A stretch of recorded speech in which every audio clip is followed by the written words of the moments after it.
नमस्कार दोस्तों 2024 में सावन का महीना कब है और कितने सोमवार पड़ेंगे, सावन की समाप्ति कब है तथा रक्षाबंधन कब है और व्रत का पालन कैसे करें, व्रत में कौन सी चीजें नहीं खानी चाहिए और एक ऐसा उपाय हम इस वीडियो में बताएंगे जिससे आपकी भोले बाबा की कृपा से 7 जन्मों की परेशानी भी दूर हो जाएगी। जानिए सब कुछ इस वीडियो में। सबसे पहले सुंदर सी इस वीडियो को लाइक करके कमेंट में लिख दें हर हर महादेव, ओम नमः शिवाय। दोस्तों, सावन का महीना शिव भक्तों के लिए प्यार की सौगात लेकर आता है। यही वह महीना है जिसे हम प्यार का महीना भी कहते हैं। पक्षियों की चहचहाहट मधुर संगीत में बदल जाती है, वर्षा ऋतुओं का आगमन होता है, प्रकृति जगमग हो जाती है, खूबसूरत शब्दों में आपस में बातें करती हैं। साथ ही साथ शिव भक्त बड़े जोरों शोरों के साथ सावन के महीने का बड़ी ही बेसब्री से इंतजार करते हैं। सावन में भगवान शिव धरती पर आकर अपने हर भक्त के घर में वास करते हैं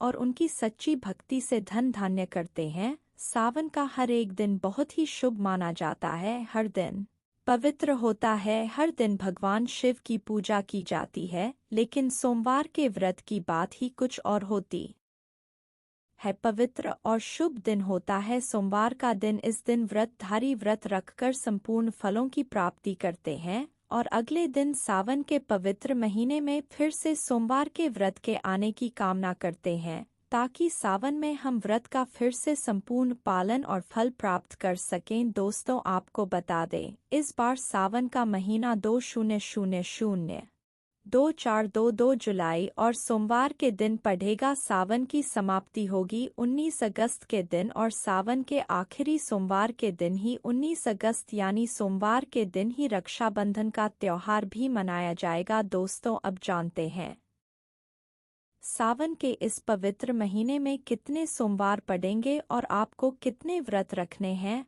आइए जानते हैं। सावन मास का पहला दिन 22 जुलाई दिन सोमवार है। पहले ही दिन सावन में सोमवार पड़ने से 4 चांद लग गए हैं। सावन का दूसरा सोमवार व्रत 29 जुलाई दिन सोमवार है। तीसरा सोमवार व्रत 5 अगस्त। सावन का पवित्र चौथा व्रत 12 अगस्त के दिन पड़ेगा और 19 अगस्त को 5वां सोमवार है। दोस्तों, ऐसे में कुल मिलाकर 5 सोमवार पड़ेंगे और अंत में 19 अगस्त यानी सोमवार के दिन सावन समाप्त हो जाएंगे। दोस्तों, ऐसे में हम जानते हैं सावन के इस पवित्र महीने में कौन सी गलती नहीं करनी चाहिए जिससे कि शिव नाराज ना हो। और सावन व्रत में यह फल तो कभी खाना नहीं तो भगवान भोले बाबा आपसे क्रोधित हो सकते हैं, आपका व्रत टूट सकता है। आइए जानते हैं कुछ ऐसी सावधानियां जिसे भूलकर भी नहीं करना चाहिए। दोस्तों, नंबर 1, शास्त्रों में कहा गया है कि व्रतधारी को उधार मांगकर फल आदि नहीं खाने चाहिए, इससे पाप लगता है और व्रत अधूरा रह जाता है। सोमवार का व्रत हो या कोई भी व्रत क्यों ना हो, पड़ोसियों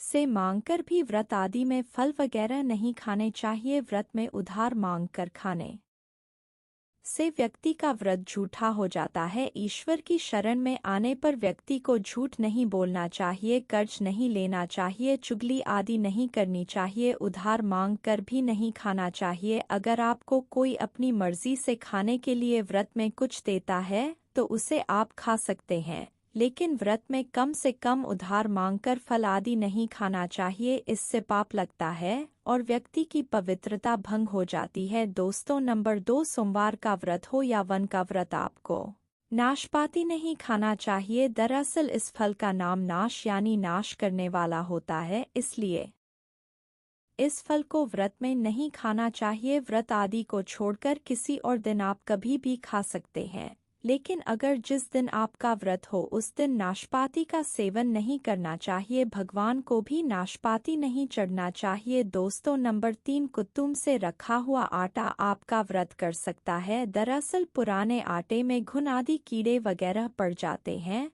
जो ठीक तरह से दिखाई भी नहीं देते। ऐसा आटा खाने पर दरअसल आप मांस का सेवन करते हैं और व्रत में कीड़े खाना घोर पाप के बराबर माना गया है और आपका व्रत भी भंग हो जाता है। व्रत में ताजा आटा खाना चाहिए। लंबे समय से रखे हुए आटे में कीड़े पड़ जाते हैं, ऐसा कभी ना करें। व्रत हमेशा शुद्धता में ही रखना चाहिए। सावन का महीना बड़ा ही पवित्र महीना माना गया है, इसीलिए यह 5 चीजें भगवान शंकर के पास कभी ना रखे। तो चलिए जानते हैं दोस्तों। नंबर 1, जहाँ रखा हो शिवलिंग या महादेव की कोई भी प्रतिमा तो वहाँ पर भूलकर भी चप्पल जूते लेकर नहीं जाना चाहिए। जरा सोचिए, जब आपके कमरे में कोई चप्पल लेकर प्रवेश करता है तो आपको कितना क्रोध आता है। इसी कारण महादेव भी आपसे नाराज हो जाते हैं और आपको मिलने वाला फल नष्ट हो जाता है। ऐसे में मंदिर में नंगे पांव भी प्रवेश करना चाहिए, क्योंकि चमड़े की चप्पल हमेशा अशुद्ध रहती है। इससे देव शक्ति नाराज होती है। दोस्तों नंबर 2, अक्सर महिलाओं को मासिक धर्म आ जाता है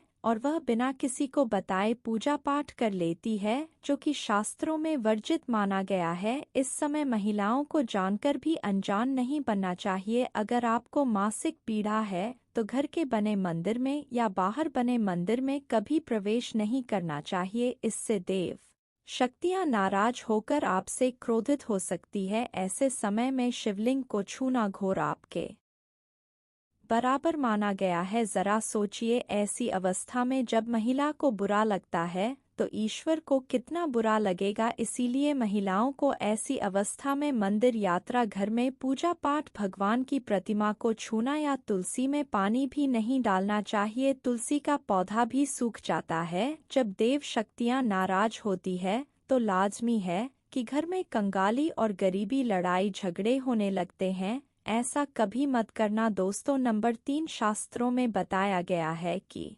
जहाँ होता है शिवलिंग तो वहाँ पर सभी शक्तियाँ सक्रिय रहती है। अगर घर में होता है शिवलिंग तो वह व्यक्ति महादेव की कृपा सदैव पा लेता है। वास्तुशास्त्र के अनुसार शिवलिंग से हर वक्त ऊर्जा का संचार होता रहता है, इसीलिए शिवलिंग पर जलधारा हमेशा होनी चाहिए, जो ऊर्जा को शांत रखता है। कुछ लोग अपने घर में शिवलिंग तो रख लेते हैं, लेकिन वह 1 हफ्ते के बाद जल चढ़ाते हैं, जो कि बिल्कुल भी अच्छा नहीं माना जाता। अगर आप जल नहीं चढ़ा सकते तो आप अपने घर में शिवलिंग स्थापना कभी ना करें, जो कि गरुड़ पुराण में बताया गया है। इससे उल्टा घर में विनाश होता है। दोस्तों नंबर 4, शास्त्रों में बताया गया है कि तुलसी और महादेव का बैर माना गया है। इसी कारण तुलसी में शिवलिंग और गणेश की प्रतिमा को नहीं रखा जाता। कई लोग जाने अनजाने में शिवलिंग को तुलसी में रख देते हैं और घर में परेशानियां आना शुरू हो जाती हैं।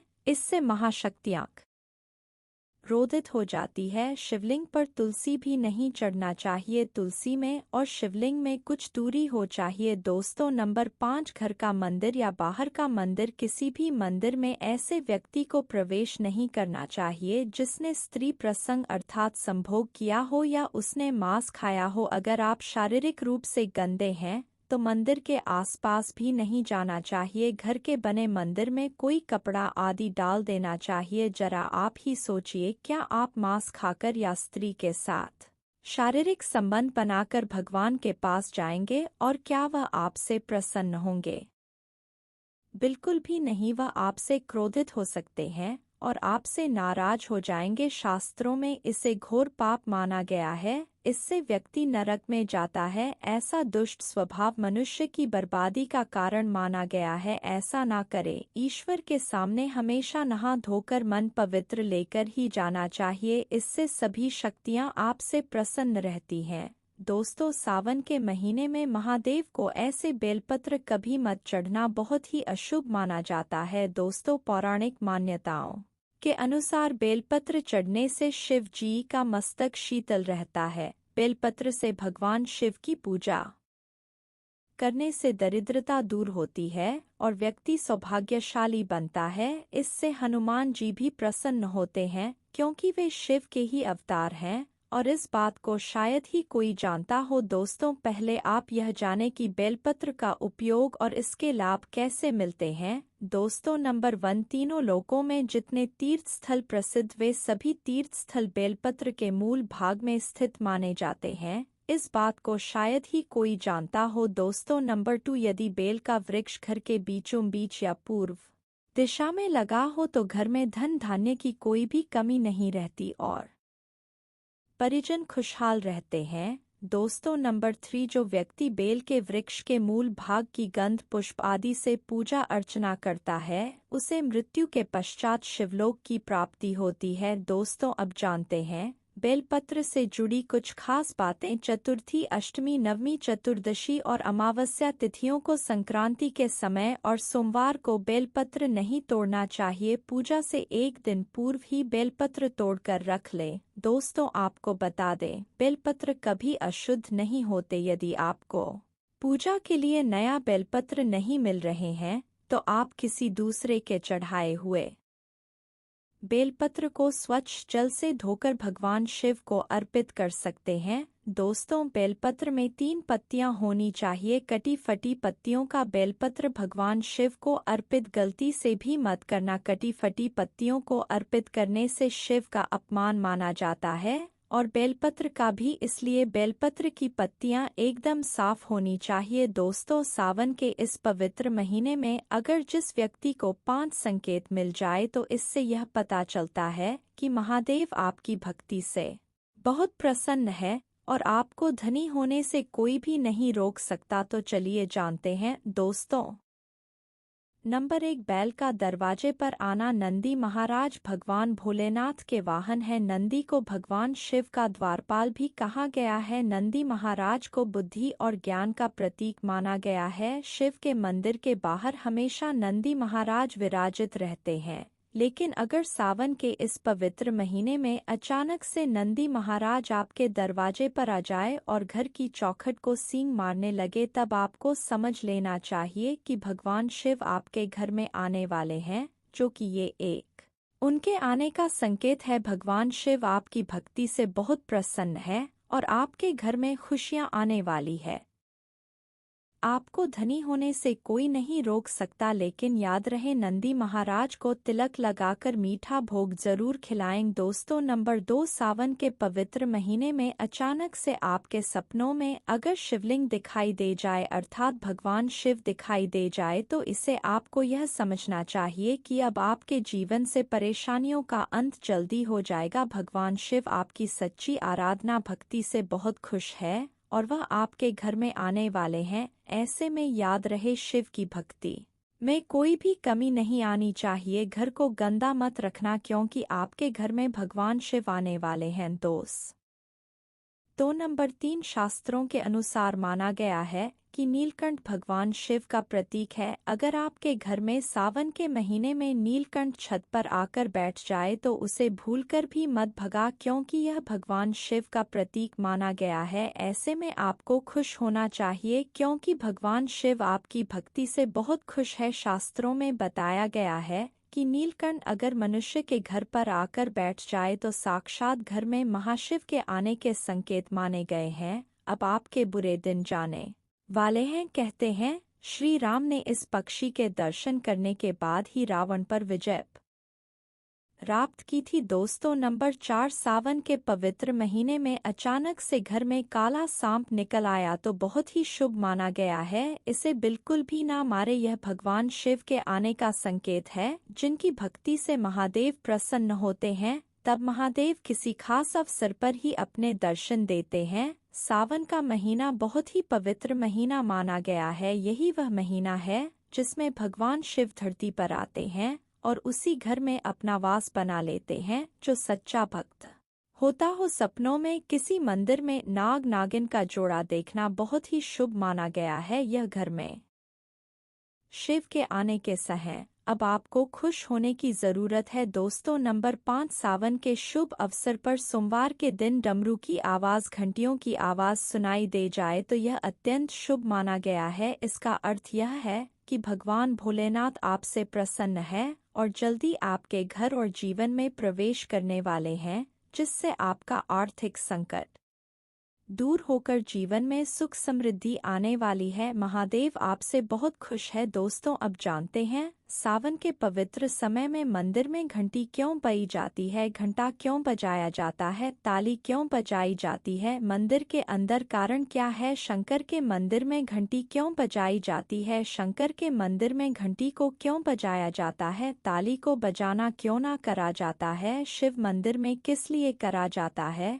तो यह पुराण है कि मंदिर के अंदर या घर के अंदर आप गरुड़ घंटी जब जाते हो, घंटी का नाद जब करते हो, तो शिव महापुराण की कथा और लिंग पुराण की कथा, विष्णु पुराण की कथा कहती है मात्र घंटी का नाद कर देने से जितने भूमि पर तीर्थ है, जितने साधक साधना कर रहे होते हैं, जितने तप कर रहे होते हैं, जितनी पवित्र नारी स्त्री का पालन कर रही होती है, जितने दान हो रहे होते हैं, कुछ समय पर जिस समय तुमने घंटी बजाई है उस पल वह सारे पुण्य घंटी का नाद करते से तुम्हारे खाते में आ जाते हैं। शंकर जी के मंदिर में जाकर ताली का नाद किया जाता है। ताली शिव मंदिर में क्यों बजाई जाती है? मंदिर में जितने भी बैठे होंगे, जो भजन कर रहे होंगे, जो साधना कर रहे हैं, अभिषेक कर रहा है, पूजन कर रहा है, 3 बार ताली बजाने से उनका सारा का सारा पुण्य हमारे खाते में आ जाता है, खींचा चला आता है, हमारा भाग्य प्रबल हो जाता है, 1 सेकंड में हमारे खाते में आ जाता है और हमें लगता है हम शंकर को रिझा रहे हैं। शंकर को रिझाए शिव जरूर देते हैं। घर में गरुड़ घंटी का नाद करना दोस्तों, इसलिए बच्चों को खेलने के लिए घंटी नहीं दी जाती। गरुड़ घंटी कोई खेलने को नहीं देता, दूसरा सामान दे देंगे पर गरुड़ घंटी नहीं देंगे। क्यों नहीं देते? क्योंकि गरुड़ घंटी का जब नाद किया जाता है तो सबका पुण्य हमारे खाते में जाता है। कोई साधारण है घंटी बजाना, पूजन के समय, स्मरण के समय पर भजन आदि करना चाहिए, इसलिए घंटी भी हर कभी नहीं बजाई जाती। और आपसे भी निवेदन है, मंदिर में भी जाओ तो घंटी का नाद करो तो बड़े प्रेम से करो, ऐसे नहीं बजाओ बजाए जाओ। कई मंदिरों में मंदिर का पट बंद हो जाता है तो भी लोग घंटी बजा देते हैं, दोष लगता है। भगवान अगर मंदिर में सो रहे हैं तो उस समय घंटी बजाना घोर पाप माना जाता है। जिस जगह पर ब्राह्मण विद्वान है, साधक हैं, संत हैं,